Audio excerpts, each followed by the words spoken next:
Bismillahirrahmanirrahim. Assalamu alaikum students. I hope all of you are doing great. My name is Faisal Iqbal and welcome back to the Grammar Junction.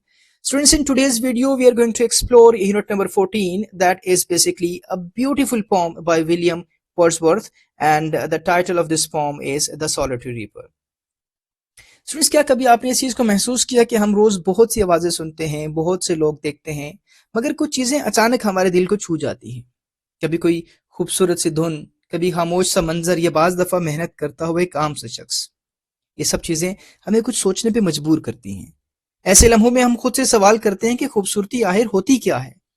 क्या हर खूबसूरत चीज को समझना जरूरी होता है कि बाज एहसासात सिर्फ दिल से महसूस किए जाते हैं, अकल से नहीं? आज की नज्म द सॉलिटरी रीपर भी हमें इसी तरह के एक सादा मगर गहरे एहसास से रोशनास कराती है। एक ऐसा एहसास जो खामोशी में पैदा होता है और दिल पर देर तक असर छोड़ जाता है। So without wasting any time, let's have a quick look on the table of contents. इसको समझते हैं कि आज की खूबसूरत वीडियो हम किस तरीके से जो है वो समझेंगे। So I have divided the video in three major portions. In the very first part, we'll have a quick look on the life of poet and the poem. और मेरा ये मानना है कि जब भी आप किसी लिटरेरी पीस को पढ़ें तो उससे पहले उसके राइटर का जानना बहुत जरूरी है, क्योंकि राइटर की लाइफ का इन्फ्लुएंस आपको उसके काम में लाजमी नजर आएगा। तो हम यहाँ पे एक ब्रीफ डिस्कशन करेंगे वर्ड्सवर्थ की लाइफ के बारे में। सेकेंड पोर्शन में will have a detailed discussion on each and every aspect, each and every element of the poem. Her line के ट्रांसलेशन में आपके साथ शेयर करूंगा। बहुत सारे बच्चे ये कहते हैं कि सर आपकी वीडियोस बहुत मजे की होती हैं, बहुत अच्छे से समझ आते हैं, लेकिन बाज दफा कुछ उर्दू के अल्फाज ऐसे जो हमारे बहुत ऊपर से गुजर जाते हैं, तो आप इसको थोड़ा आसान कर दीजिएगा। तो वीडियो जो है वो स्टूडेंट्स के लिए भी है, टीचर्स के लिए भी है, लैंग्वेज इंथुसियास्ट्स के लिए भी है, और बाज दफा बहुत लिटरेरी लोग जो हैं वो भी देख रहे होते हैं। तो कोशिश ये होती है कि सबको राजी किया जाए और सबकी जो है रिक्वायरमेंट्स फुलफिल की जाए। लेकिन मेरी कोशिश होगी कि मैं सादा अल्फाज में भी समझाऊं, बा मुहावरा भी आपके साथ डिस्कस करूं, और इंग्लिश में भी उसकी एक्सप्लेनेशन आपके साथ शेयर करूंगा, ताकि पेपर पर्सपेक्टिव से भी आपको बहुत ज्यादा फायदा हो। थर्ड पोर्शन में will have a discussion on the themes, tone, style and figures of speech, and I am 100% sure कि जब आप ट्रांसलेशन की पोर्शन को अच्छे से सुन लेंगे, आप खुद से बता पाएंगे कि टोन क्या है, स्टाइल क्या है, क्योंकि जितने अच्छे से आप चीजों को समझेंगे और समझने के बाद आपका एनालिसिस खुद ब खुद इंशाल्लाह बिल्डअप हो जाएगा। सो बढ़ते हैं अपने पहले पोर्शन की जानिब, that is the introduction of the poet and the poem. लेकिन उससे पहले मेरा आपसे सवाल है कि जब भी वर्ड्सवर्थ के बारे में हम सुनते हैं, या ये लफ्ज हमारे सामने, उनका नाम हमारे सामने आता है, तो आपके जहन में सबसे पहले क्या चीज आती है? यस, वर्ड्सवर्थ को हम सबसे पहले नेचर से कनेक्ट कर पाते हैं। सबसे पहले हम उनको इमोशंस और इमेजिनेशन से कनेक्ट कर पाते हैं, क्योंकि जितनी भी हमने इनकी पोएम्स पढ़ी उनमें आपको नेचर का इन्फ्लुएंस बहुत ज्यादा नजर आएगा। तो इनकी लाइफ के बारे में थोड़ा सा पढ़ते हैं, उसके बाद आगे बढ़ते हैं। William Wordsworth was a major English romantic poet. He was born in the Lake District, England, which inspired much of his poetry. Wordsworth emphasized nature, emotions, and imagination over reason and logic. He is known for simple and plain language, making poetry accessible to all. William Wordsworth often celebrated rural life and ordinary people in his works. His famous works include lyrical ballads, co-written with Samuel Taylor Coleridge, and poems like The Solitary Reaper, Tintern Bay, and I Wandered Lonely as a Cloud, जिसको हम daffodils भी कहते हैं, and he served as poet laureate of England from 1843 until his death in 1850. And the most beautiful line, Wordsworth believed poetry should fill the mind with the overflow and powerful feelings and inspire moral and spiritual. जैसे कि आपसे मैंने पहले कहा था, क्योंकि इनकी जो प्लेस ऑफ बर्थ है दैट इज लेक डिस्ट्रिक्ट, जो कि बहुत ही खूबसूरत, ये आप लेक डिस्ट्रिक्ट अपनी स्क्रीन पे देख रहे हैं, कितनी खूबसूरत जगह है और नेचर के कितने करीब है। सो इस वजह से इनकी लाइफ में नेचर का एलिमेंट जो है वो बहुत ज्यादा है। और इनका ये मानना था कि जो शायरी है, या बेसिकली पोइट्री के अलावा भी हम प्रोज की भी बात करेंगे, लेकिन बेसिकली इनका ये मानना था कि पोइट्री जो है वो एक्सेसिबल टू ऑल, यानी कि ऐसी होनी चाहिए जो सबको समझ में भी आए। जितने भी रोमांटिक राइटर्स थे, वेदर इट्स अ पोइट और जनरली नॉवलिस्ट और ड्रामाटिस्ट, वो ये कहते थे कि आपका लिटरेचर ऐसा होना चाहिए जो सबको समझ में भी आए, ताकि वो उसको एंजॉय कर पाए, उसको महसूस कर पाए। मिसाल के तौर पर हम कहते हैं, दमे जिंदगी रमे जिंदगी समय जिंदगी गमे जिंदगी दमे रम न कर समय गम न खा, यही है शान कलंदरी। तो अपने वजन के एतबार से, अपने मानी और डेप्थ के हवाले से तो ये शेर बहुत बड़ा है, लेकिन जिसको समझ नहीं है उसको तो इसका मतलब समझ ही नहीं आया, तो वो उसकी डेप्थ में कैसे जाएगा? तो रोमांटिक पोइट्स का, रोमांटिक राइटर्स का ये मानना था कि it should be accessible to all, ताकि सबको समझ आए, इसलिए इनकी लैंग्वेज जो है वो बहुत सादा होती थी। और सबसे खूबसूरत लाइन, वर्ड्सवर्थ का ये मानना था कि शायरी जज्बात से भरपूर होनी चाहिए और ऐसी होनी चाहिए जो दिल और दिमाग को मुतासिर कर दे। So this was short introduction of William Wordsworth. Let's have a look on this poem, The Solitary Reaper. The Solitary Reaper by William Wordsworth, a major romantic poet, describes a solitary Highland girl harvesting in a Scottish field. The poet is deeply moved by her melancholic song, even though he does not understand the words. The poem highlights the beauty of nature and rural life, emphasizing the power of music and song to express universal emotions. It reflects solitude, contemplation, and the harmony between humans and nature. The song leaves a lasting impression on the poet's mind, symbolizing the power of memory and imagination. Wordsworth uses simple lyrical language full of vivid imagery characteristic of romantic poetry. So basically हम इस नज़म की बात करें तो ये एक बहुत ही गहरी, बहुत फलसफे से भरपूर नज़म है जो इंसानी जज्बात और कुदरत के हुस्न के ताल्लुक को उजागर करती है। आज की नज़म एक अकेली औरत की खेत में गाती हुई धुन के गिर्द घूमती है, जिसकी सादगी और मलाल भरी आवाज़ जो है वो शायर के दिल में गहरी छाप छोड़ती है। वर्ड्सवर्थ यहाँ दिखाते हैं कि कुदरती मनाजिर और इंसानी तजर्बात किस तरह हमारे दिलो दिमाग को मुतासर करते हैं और किस तरह एक आम लम्हा भी रूहानी कल्ब, रूहानी सुकून और जमालियाती लुत्फ का सबब बन सकता है। ये नज्म हमें एहसास दिलाती है कि जिंदगी की छोटी चीजें जैसे एक गाने की धुन या कुदरत की खूबसूरती इंसानी जज्बात को जगाकर हमें मौजूद लम्हे की कदर करना सिखाती है। बहुत ही खूबसूरत पोम है, इसको बहुत अच्छे से समझेंगे इस पोर्शन में। और इस पोर्शन में आपने बुक्स को अपने सामने रखना है ताकि वो टेक्स्ट आपके सामने हो और अपनी बुक पे जो इंपॉर्टेंट पॉइंट्स है आप वो नोट कर पाएं, ताकि पेपर पर्सपेक्टिव से भी आपको ये चीजें बहुत अच्छे से मदद दें। सो खूबसूरत वादियों में आपकी नजर सबसे पहला बंद। Behold her single in the field, yon solitary highland lass, reaping and singing by herself. Stop here or gently pass. Alone she cuts and binds the crane, and sings a melancholy strain. Oh, listen, for the vale profound is overflowing with the sound. How beautiful imagery is this! शायर कहते हैं behold her, देखो उसे, single in the field, खेत में अकेली। अब क्योंकि यहाँ पे हर का प्रोनाउन यूज हुआ है तो हमें समझ आ गई कि लड़की के बारे में बात है। बिहोल्ड हर, देखो उसे, देखो उस लड़की को। सिंगल इन द फील्ड, कोई वो खेत में अकेली है। यों सॉलिटरी हाईलैंड लैस, यों का मतलब है वो, दैट आप इसको लिटरल ट्रांसलेशन कर सकते हैं। यों सॉलिटरी हाईलैंड लैस, सॉलिटरी अकेली, हाईलैंड पहाड़ पे रहने वाली, पहाड़ी, लैस लड़की, और इसका ऑपोजिट है लैड यानी लड़का। तो देखो उसे खेत में अकेली, वो पहाड़ी इलाके की अकेली लड़की। Reaping and singing by herself, reaping यानी फसल काट रही है, एंड सिंगिंग गाना गा रही है, बाय हरसेल्फ खुद से। स्टॉप हियर और जेंटली पास, अच्छा इसको मैं ऐसे ट्रांसलेट करता हूँ, अक्सर मैं स्टूडेंट्स को बताता हूँ कि मेरी जो समझ है, जो मैं समझता हूँ कि वहां पे जब शायर इस मंजर को देखते हैं कि वो लड़की जो है एक खेत में अकेली है और फसल काट रही है और साथ साथ गाना गा रही है, तो शायर के साथ में भी कुछ 2-3 लोग हों जो उसके साथ खड़े हों या पास से गुजर रहे और बातें कर रहे हों। जिस तरीके से, जिस पर्सपेक्टिव से शायर उस मंजर को एंजॉय कर रहे, वो उसको उस तरीके से वक़्त नहीं दे रहे, उसको इंपॉर्टेंस नहीं दे रहे। तो शायर यहाँ पे गुस्से का इजहार करते हैं कि स्टॉप हियर और जेंटली पास, या तो आराम से यहाँ पे रुको या आहिस्ता से यहाँ से गुजर जाओ। मतलब अगर मैं इसको एग्जैजरेट करूं, दफा हो जाओ यहाँ से, क्योंकि इतना खूबसूरत मंजर आपके सामने है, इतना खूबसूरत एक नेचुरल एलिमेंट आपके सामने है, ये आवाज इतनी खूबसूरत है और तुम इस मंजर को एंजॉय नहीं कर रहे। क्योंकि ये बात आया है कि जो शायर हैं वर्ड्सवर्थ, ये नेचर को लेके बहुत ज्यादा आप जानते हैं कि ये उसको बहुत ज्यादा पोजेसिव है, ठीक है। तो इसलिए मैं इसकी ट्रांसलेशन नहीं करता हूँ कि शायर उनको झड़क रहे बेसिकली कि स्टॉप हियर, यहाँ रुको या इस मंजर को एंजॉय करो, और जेंटली पास, या तो यहाँ से चलते बनो, यहाँ पे शोर करने की जरूरत नहीं है क्योंकि मंजर बहुत खूबसूरत है। Alone she cuts and binds the grain, वो अकेली अनाज को काटती है और बांधती है। जो फसल जैसे लेट सपोज काट रही है तो उसको काट रही है और साथ साथ उसके जो है ना वो उसके उनको जोड़ के एक जो है ना वो पोर्शन बना रही है, तो उसको कहते हैं बाइंड करना। एंड सिंग्स अ मेलनकली स्ट्रेन, और एक उदास सी धुन गा रही है। मेलनकली कहते हैं जिसमें मेलनकली, जिसमें उदासी हो, जिसमें अफसुर्दापन हो, वो गा रही है। Oh, listen, for the vale profound is overflowing with the sound. Oh, सुनो कि गहरी वादी उसकी आवाज से लबरेज है। ये जो दूर दराज आपको पहाड़ नजर आ रहे हैं, जो पूरी आपको एक वादी नजर आ रही है।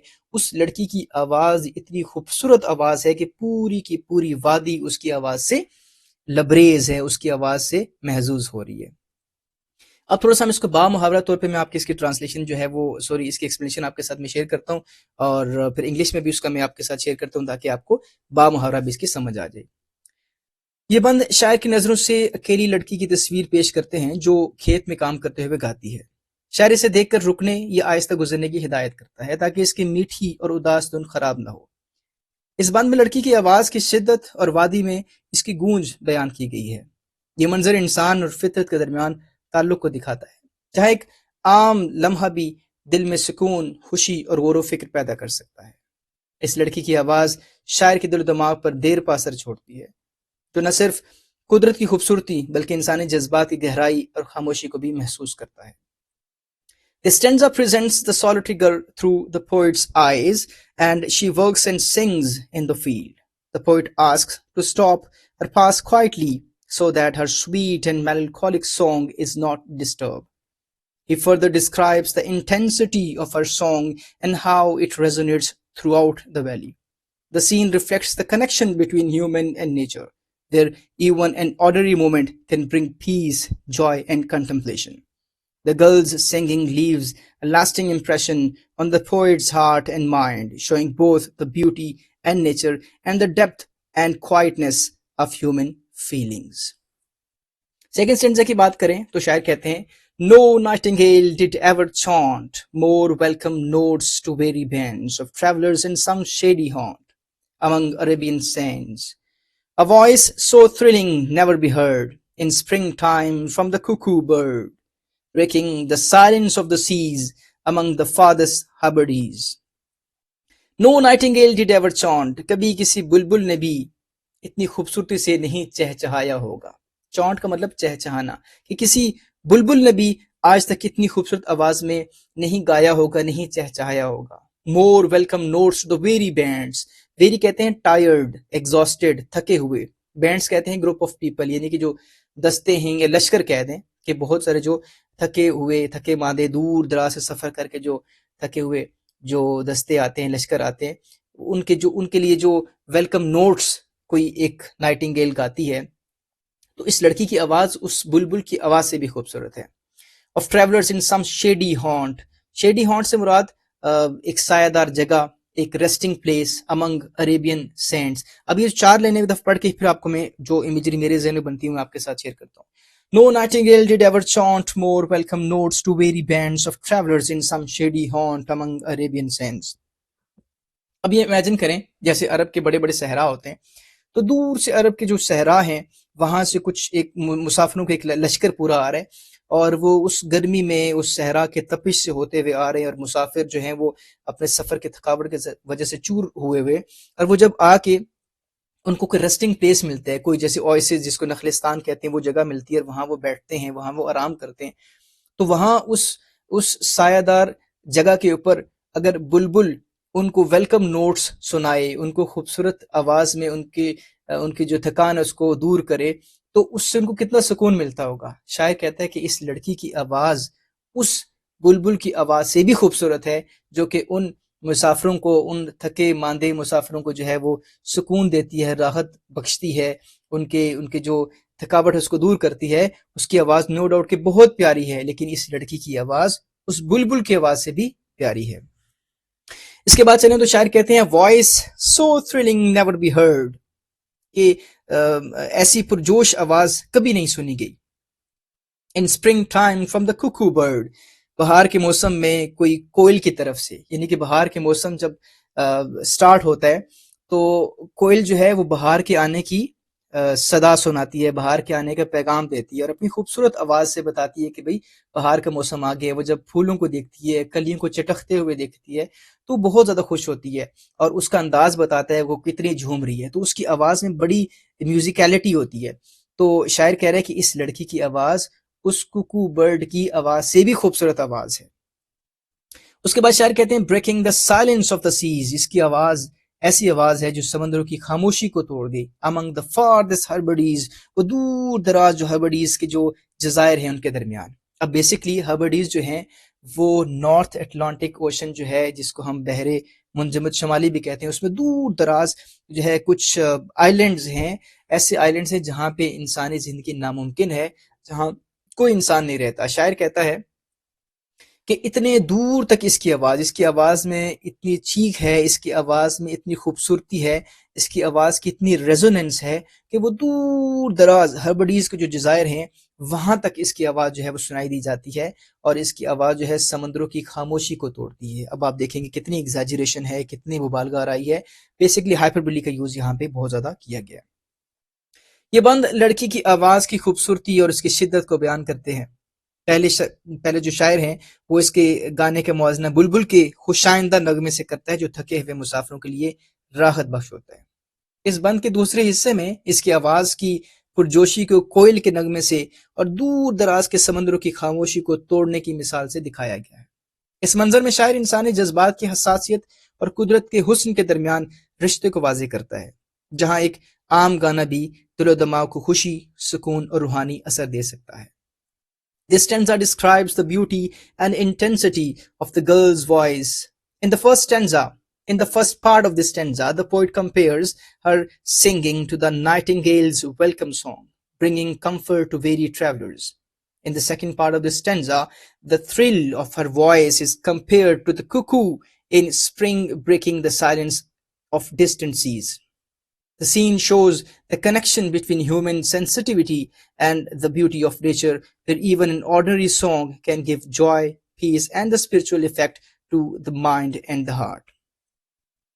थर्ड स्टेंजा की बात करें तो थर्ड स्टेंजा में शायर कहते हैं, Will no one tell me what she sings? Perhaps the plaintive numbers flow for old, unhappy, far off things and battles long ago. Or is it some more humbly familiar matter of today? Some natural sorrow, loss or pain that has been and may be again. शायर कहते हैं, Will no one tell me what she sings? क्या कोई शख्स मुझे नहीं बताएगा कि वो क्या गाती है? Perhaps the plaintive numbers flow. शायद वो उदास नगमे गा रही है। Plaintive numbers flow है, plaintive कहते हैं सैड या mournful, अफसुर्दा, और नंबर कहते हैं म्यूजिकल नोट्स को, म्यूजिकल वर्सेस को, जो basically this is the poetic usages. Flow कहते हैं मूव स्मूथली विदाउट इंटरप्शन। ठीक है, तो ये जो खूबसूरत गाने जो गा रही है, शायर कह रहे हैं कि क्या कोई शख्स मुझे नहीं बताएगा कि वो क्या गाती है, क्योंकि शायर is not familiar with the language of that girl. ठीक है, for old unhappy far of things, कोई पुराने नाखुशगवार और दूर के जो हालात हैं उसके बारे में हो सकता है, शायर बेसिकली गेस कर रहे हैं। एंड बैटल्स लॉन्ग अगो, पुरानी जंगों के लिए जो बहुत पहले हो गई, उस जंग के बारे में कोई नगमा है। और is it some more humbly, या कुछ ज्यादा यानी कुछ आम सी जो है वो कोई धुन है, उसके बारे में कुछ गा रही है। Some natural sorrow, loss of pain, आज कुछ फितरी गम, कुछ नुकसान या कुछ दर्द के बारे में गा रही है। That has been and may be again, जो पहले भी था और शायद दोबारा आए। तो अब इस स्टेंजा में बेसिकली शायर जो है वो गेस कर रहे हैं। मैंने आपको बता दिया कि शायर को नहीं पता कि वो जो बोल रही है, वो जो अल्फाज अदा कर रही लड़की, उसका गाना तो बहुत पसंद आया, उसकी धुन तो बहुत पसंद आई, लेकिन वो अल्फाज के मीनिंग्स क्या हैं, ट्रांसलेशन क्या है, क्या वो कह रही है, उसका थीम क्या है, वो शायर को नहीं पता। तो शायर गेस कर रहे हैं कि वो किस चीज के बारे में हो सकता है। तो बेसिकली ये बंद शायर के तजस्सुस और गौर फिक्र को दिखाता है कि लड़की का गाना किस मौजू पर है। शायर सोचता है कि शायद ये गाना पुराने दुख, दूर की यादें या पुराने जंगों के बारे में है, या फिर ये आम जिंदगी के मामूली गम और दुख का इजहार है। इसमें इंसानी जहन की हसासियत और जज्बात की गहराई दिखाई गई है, जहां शायर कुदरत और इंसानी तजर्बात के दरमियान ताल्लुक महसूस करता है। शायर ये भी बयान करता है कि जिंदगी के मामूली या उदास लम्हे भी दिल में असर छोड़ सकते हैं और हमें इंसानी जिंदगी की नरमी का और उसके दर्द का जो है वो एहसास दिलाते हैं। This stanza shows the poet's curiosity and contemplation about the theme of girl's song. He wonders whether it is about old sorrows, distant memories, or long ago battles, or perhaps about ordinary everyday grief and pain. It highlights the sensitivity and depth of human emotions as the poet reflects on the connection between nature and human experiences. This stanza also shows that even ordinary or melancholic moments in life can leave a lasting impact on the heart and can make us feel the softness and pain of human life. Fourth stanza की बात करें तो शायर कहता है, whatever the theme the maiden sang, as if her song could have no ending. I saw her singing at her work and over the sickle bending. I listened motionless and still, and as I mounted up the hill, the music in my heart I bore, long after it was heard no more. शायर कहते हैं, whatever the theme the maiden sang, जो भी मौजू था लड़की गाती रही, यानी कि उसके गाने का जो भी मौजू था, the maiden sang, यानी उस लड़की ने गाया, as if her song could have no ending, गोया इसका गाना कभी खत्म ना हो। उसकी उसकी जो आवाज है खूबसूरत है, उसकी आवाज में गूंज है, वो समंदर की जो है वो खामोशी को तोड़ती है, और साथ ही साथ ऐसा लगता है कि उसकी बड़ी कॉन्टिन्यूस सी आवाज है कि उसकी कोई एंडिंग नहीं है। I saw her singing at her work, मैंने उसे अपने काम के दौरान गाते हुए देखा। And over the sickle bending, और उसका जो सिकल था यानी कि उसकी जो हाथ में दरांती थी, जो जो बेंट हुई हुई थी, उसके साथ उसको काम करते हुए, फसल काटते हुए, साथ साथ गाना गाते हुए देखा। I listen motionless and still, और मैंने उसको खामोशी के साथ, और मोशनलेस एंड स्टिल से बुरा था बेहिस हरकत, बिल्कुल खामोशी के साथ मैं उसको तकता रहा, उसको देखता रहा, उस गाने को सुनता रहा। And as I mounted up the hill, और जब मैं पहाड़ पे चढ़ा, the music in my heart I bore, तो मौसीकी को मैंने अपने दिल में जगह दी। इन माई हार्ट आई बोर, तो मौसीकी मेरे दिल में मौजूद थी, यानी कि जब मैं उससे दूर भी चला गया, उस लड़की से, उस गाने से, तो जो खूबसूरती थी उस गाने की, उसका इतना एवरलास्टिंग इम्पैक्ट था कि वो मेरे गाने में मौजूद था।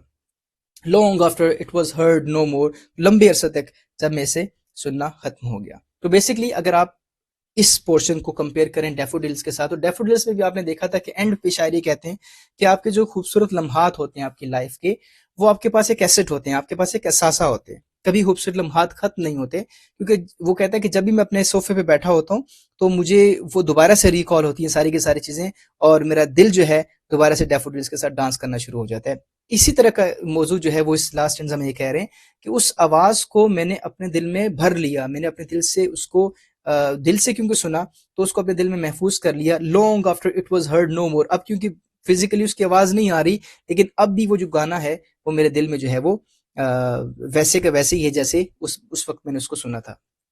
तो ये आखिरी बंद शायर के दिल और जहन पर लड़की के गाने के देर पा असर को बयान करता है।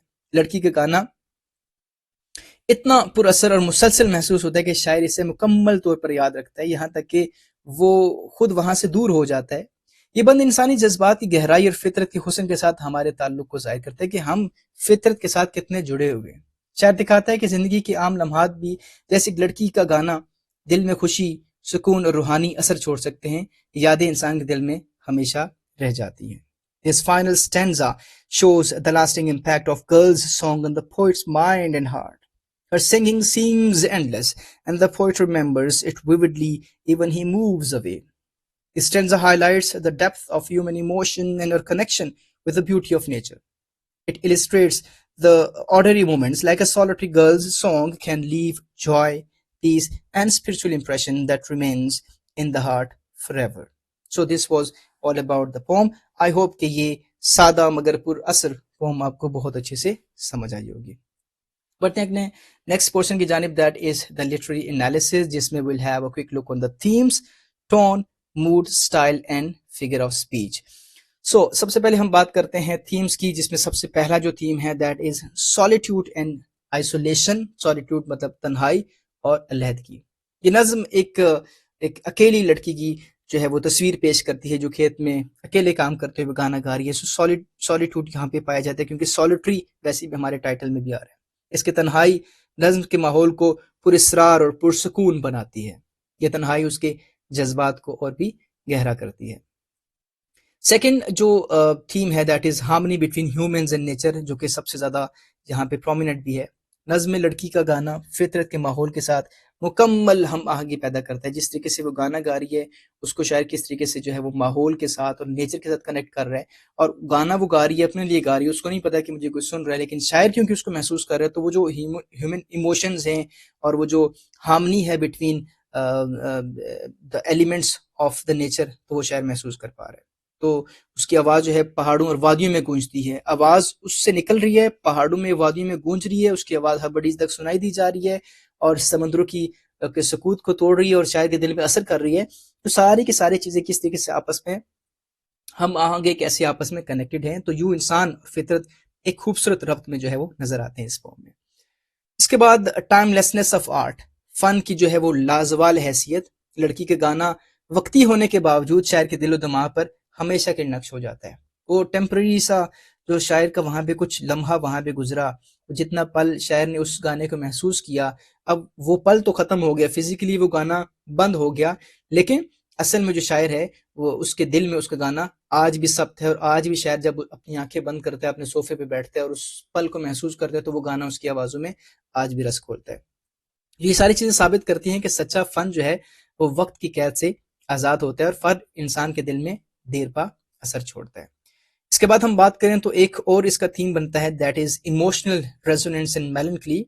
लड़की का गाना दर्द और उदासी से भरपूर है, और अगरचा शायर उसके अल्फाज नहीं समझता, फिर भी उसके जज्बात को महसूस करता है।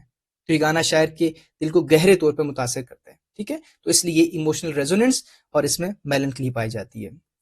फिर हम बात करें तो एक और इसका थीम निकल के आता है, that is nature as living presence. फितरत एक जिंदा कुव्वत के तौर पर इस नज़म में फितरत को जिंदा और हसास दिखाया गया है। लड़की की आवाज वादियों और पहाड़ों में गूंजती है जैसे फितरत सुन रही हो। तो फितरत जो है वो नज़म में खामोश सामे के तौर पर जो है वो मौजूद है। So these are some of the themes of this poem. इसके अलावा आप खुद से भी इसमें पोम जो है वो जो इस पे थीम्स है वो ऐड कर सकते हैं। अब बात करें इसके टोन और स्टाइल की, तो स्टूडेंट्स टोन से मुराद शायर या मुसन्निफ के जज्बात और एहसासात होते हैं जो तहरीर में ज़ाहिर होते हैं। और टोन जो है वो ये बताता है कि जो मुसन्निफ हैं या जो राइटर हैं वो किस मूड या किस जज्बे के साथ बात कर रहे हैं। ठीक है, और अगर मैं बात करूं कि इसका स्टाइल, तो स्टाइल से मुराद मुसन्निफ के लिखने का तरीका होता है, यानी वो अल्फाज, वो जुमलों की साख्त, ज़बान की जो तकनीक वो किस तरीके से इस्तेमाल कर रहे हैं, मतलब वो सादा है या अलामती है या शायराना है या बयानिया है, इसको हम स्टाइल कहते हैं। जबकि अगर मैं टोन की बात करूं तो उदास है या खुश है या संजीदा है, इसको हम टोन कहते हैं। तो अगर मैं इसकी टोन की बात करूं तो इसकी जो टोन है वो रिफ्लेक्टिव है, मेडिटेटिव है, पीसफुल है, काम है, एडमायरिंग है, अप्रिशिएटिव है, मेलनकॉलिक है, और उसके बाद कंटेम्पलेटिव है, नॉस्टैल्जिक है। ठीक है, तो आप ये जो है वो सारे के सारे टोन में इनमें से कोई भी 3 से 4 वर्ड्स आप लिख सकते हैं। स्टाइल की बात करें तो स्टाइल इसका जो है रोमांटिक है, focusing on emotion, imagination and nature. Simple है, इसमें नेचुरल लैंग्वेज यूज हुई है, बहुत मुश्किल अल्फाज इसमें यूज नहीं हुए, तो सिंपल इसका जो है वो स्टाइल है, राइटिंग स्टाइल है। लिरिकल है, म्यूजिकल है। आप इसके राइमिंग स्कीम देखेंगे, वो आप मुझे कमेंट्स में बताएंगे इसकी राइमिंग स्कीम क्या है, तो उसमें एक म्यूजिकलिटी है बेसिकली। ठीक है, rich in visual and auditory imagery, imagery बहुत खूबसूरती से यहाँ पे इस्तेमाल हुई है। हाइपरबोली का बहुत खूबसूरत इस्तेमाल हुआ है यहाँ पे। तो इमेजरी की वजह से जो है वो ऑडिटरी इमेजरी भी है और इसमें विजुअल इमेजरी भी है, जिसकी वजह से इसका स्टाइल जो है बहुत बेहतरीन अंदाज से सामने आता है। देन कॉन्वर्सेशनल है और डायरेक्ट इन एक्सप्रेशन है। So these are some of the styles of this form.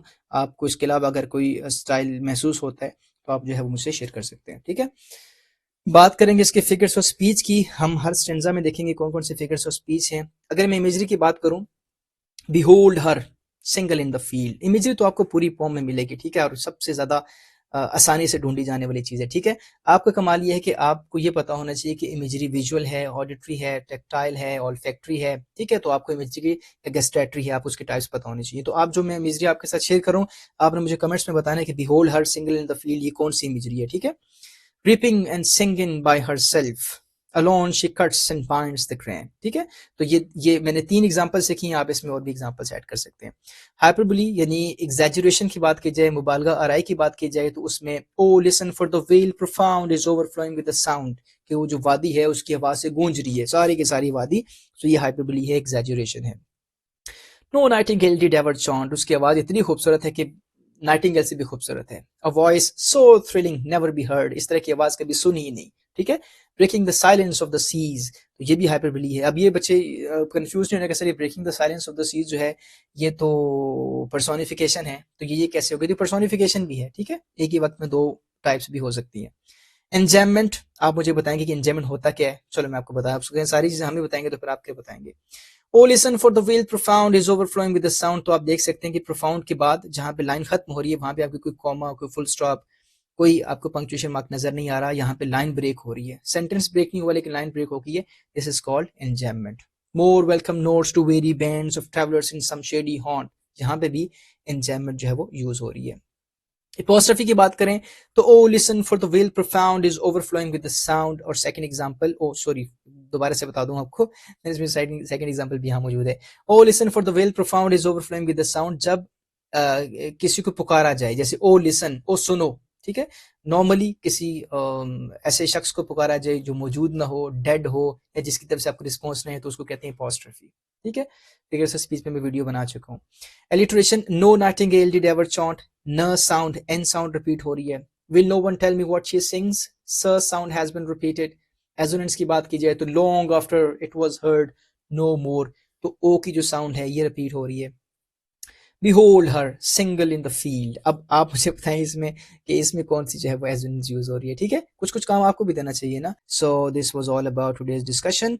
अगर आपको ये अच्छे से समझ आ गई है तो इसको लाइक कीजिएगा, अपने फ्रेंड्स के साथ लाजमी शेयर कीजिएगा ताकि मैक्सिमम लोगों तक जो है वो ये पहुंच सके और किसी और का भी भला हो जाए आपकी वजह से। आई होप कि आपने इसको एंजॉय किया होगा। मिलते हैं नेक्स्ट वीडियो में, तब तक के लिए अल्लाह हाफिज, स्टे ब्लेस्ड।